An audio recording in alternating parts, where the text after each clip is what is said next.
The Day the Clown Cried. Jerry Lewis directed and starred in this 1972 film about a circus clown imprisoned by the Nazis. The film was never officially released. Lewis reportedly considered it too embarrassing or too painful, and held the only known print under lock and key for decades, refusing almost everyone access. After Lewis's death in 2017, a copy was donated to the Library of Congress under an agreement that it wouldn't be screened publicly for several years. It remains one of the most legendary "I have to see this" films in cinema history, precisely because of how aggressively it was suppressed by its own creator. London After Midnight.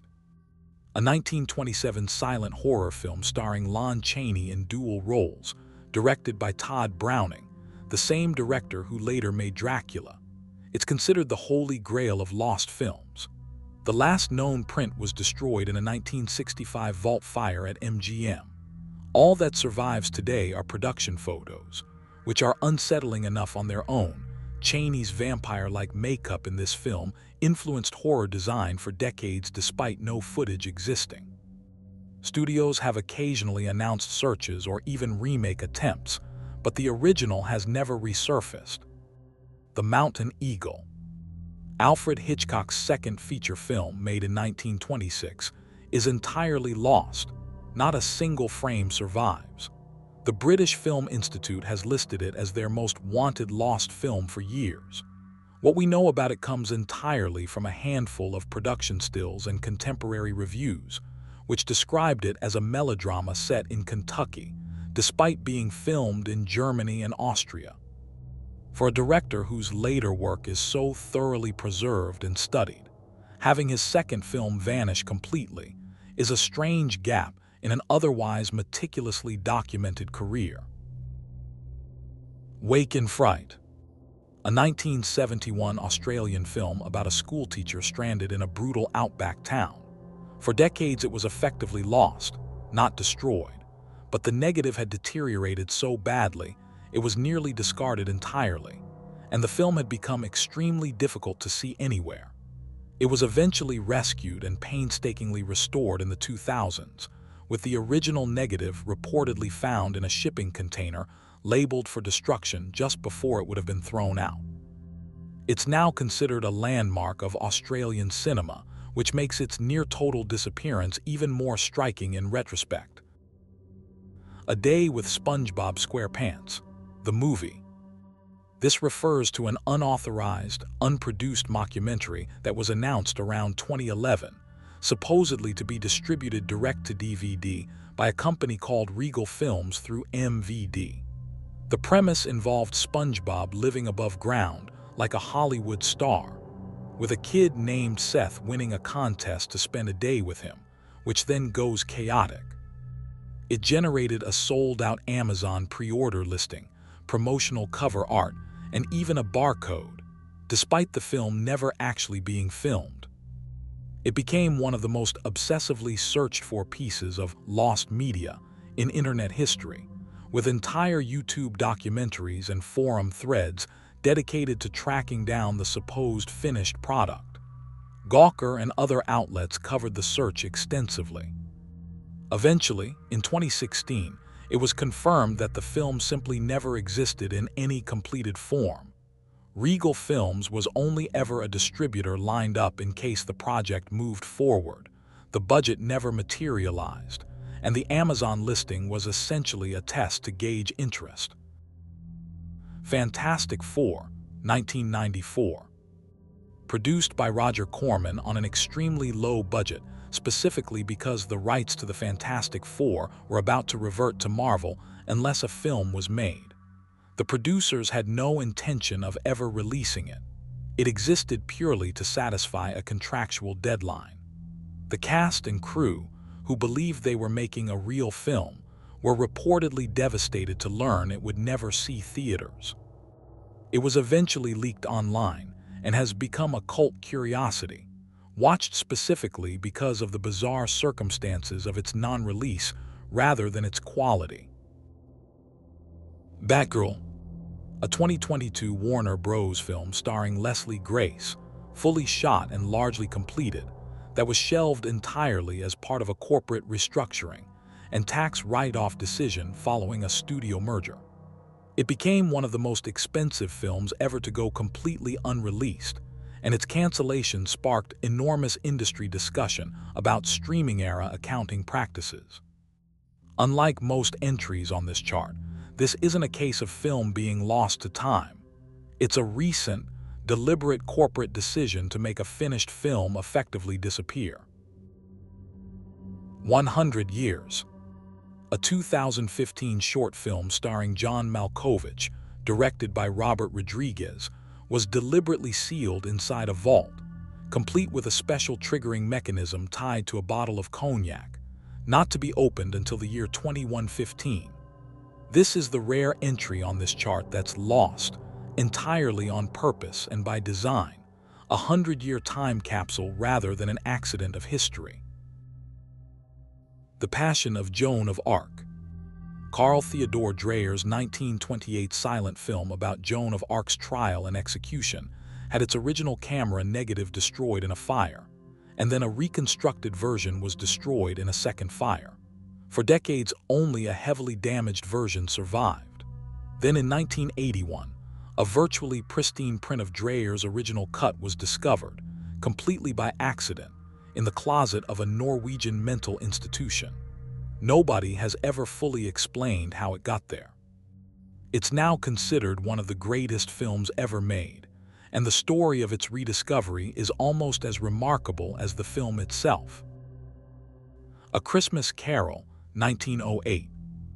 One of the earliest known film adaptations of Dickens's story, made during the very first decades of cinema when film stock was unstable, flammable, and rarely preserved with any care. Like the vast majority of films from this era, historians estimate the loss rate for silent films at somewhere around 90%. It simply wasn't considered worth keeping once it stopped being commercially useful, and it's now known only through written records and stills. 15 de Bujos. A 1942 Chilean animated feature, notable as one of the first animated features made in South America. Following its release, the only copy was kept by one of its directors and was never publicly screened again. Decades later, a filmmaker working on an unrelated documentary incorporated a brief fragment of roughly 2 minutes, and that fragment is now the only surviving footage of the entire film. It's a genuinely fascinating case of a nearly complete erasure, softened only by one person's unrelated decision to reuse a clip decades earlier. Her Friend the Bandit. A 1914 Charlie Chaplin film, made during his very prolific early period at Keystone Studios when he was sometimes releasing multiple short films a month. It's one of several Chaplin shorts from this era that simply weren't preserved, a strange fate for one of the most famous performers in film history, whose later work is some of the most carefully archived in cinema, but whose earliest work was made too fast and considered too disposable to bother keeping. My Best Friend's Birthday. An extremely early film by Quentin Tarantino, made in 1987 on essentially no budget with friends, before he became a major filmmaker. The original was around 70 minutes, but a fire at the film lab destroyed most of the footage, leaving only about 36 minutes intact. Tarantino has spoken about it as an important step in his development. Some of its dialogue and ideas were later reworked into True Romance and Reservoir Dogs, making it a genuinely significant piece of film history that's now mostly gone.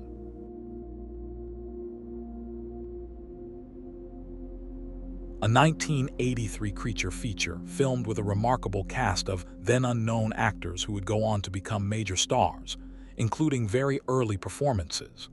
The film ran into severe financial problems and was never properly completed or released, existing only as an unfinished workprint for decades. It became something of a legend specifically because of who was in it before they were famous, and a rough cut eventually surfaced and received limited release many years after it was made. The Great Gatsby, 1926. the first film adaptation of Fitzgerald's novel, made just a year after the book's publication, is considered completely lost. No print is known to survive anywhere. All that remains is a single promotional trailer, which is occasionally screened as essentially the only visual evidence the film ever existed. Given how iconic the novel has become and how many adaptations followed, the complete disappearance of the very first one is a striking gap. An American Hippie in Israel. A 1972 film that was a notorious box office failure on release and largely vanished from circulation afterward, becoming extremely difficult to find for decades, to the point where it developed a reputation among cult film collectors as one of the strangest lost films around, partly because of how bizarre its surviving descriptions and stills made it sound. It was eventually rediscovered and given a proper restoration and re-release by a boutique cult film label, turning it from a rumor into something people could actually watch again. On Trial/Four Devils. These are two separate lost films from the same era of early sound cinema. Four Devils was one of director F.W. Murnau's final American films, made in 1928. Both the silent and sound versions are lost, and there's a persistent, if unverified, story that the only surviving print was thrown into the ocean by an actress's household staff who didn't realize what it was. On Trial, also from 1928, was an early Warner Bros. Talking picture. The film itself is lost, but the Vitaphone sound discs that accompanied it have survived in archives, meaning we have the audio for a film with no picture to go with it. The Net. A 1916 five-reel silent melodrama from the Thanhouser Film Company about a mysterious woman rescued from the sea.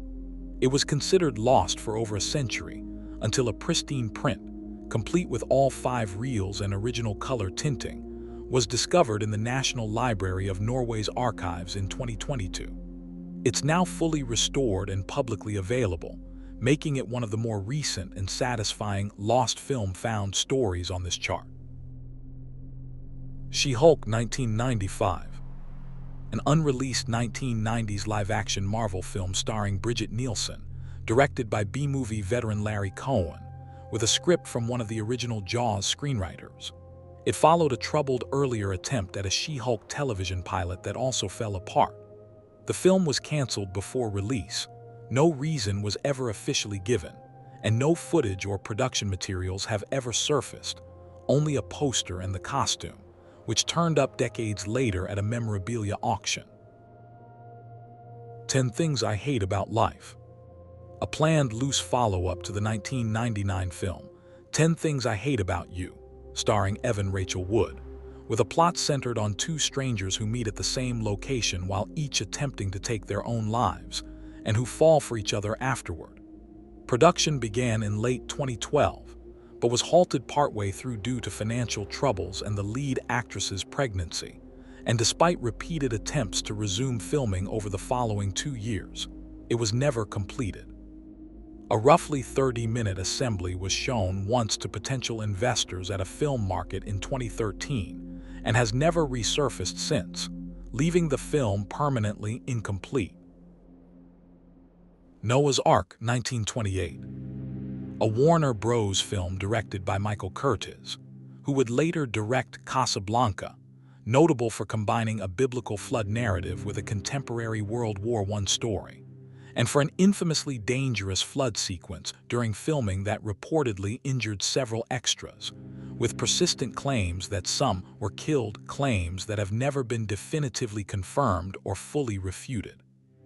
Portions of the film's soundtrack and some reels have been lost over time, leaving the surviving version incomplete, a film partly remembered for what happened during its production as much as for what's left of it. A 1974 film that loosely referenced the life of Jesus Christ within an adult film context. For years, it was rumored to be an outright hoax, a fictional film invented for a famous, worst movies ever book, until researchers found period newspaper advertisements and reviews confirming it really was screened in theaters across multiple American cities through the mid-70s. No footage has ever resurfaced, only print advertisements and reviews, making it a genuine artifact of a stranger, more permissive era of theatrical exhibition that's almost entirely undocumented on film. Heartbeat in the Brain, a 1970 documentary in which a young researcher films herself performing self-trepanation, drilling a hole into her own skull, as part of her advocacy around altered states of consciousness, intercut with unrelated footage of a pet bird. At its first public screening, at least one audience member reportedly fainted. The film was considered lost for decades, with only second-hand descriptions circulating, until a screening in 2011 confirmed prints still existed, though the full documentary remains largely unavailable to the public even now, with only short fragments accessible online. It's a rare case of something simultaneously found and still functionally lost, which feels like a fitting note to end this iceberg on. If you enjoyed this video, please leave a like and subscribe to the channel so you don't miss any videos. Comment any other lost movies that wasn't on this iceberg. Thanks for watching.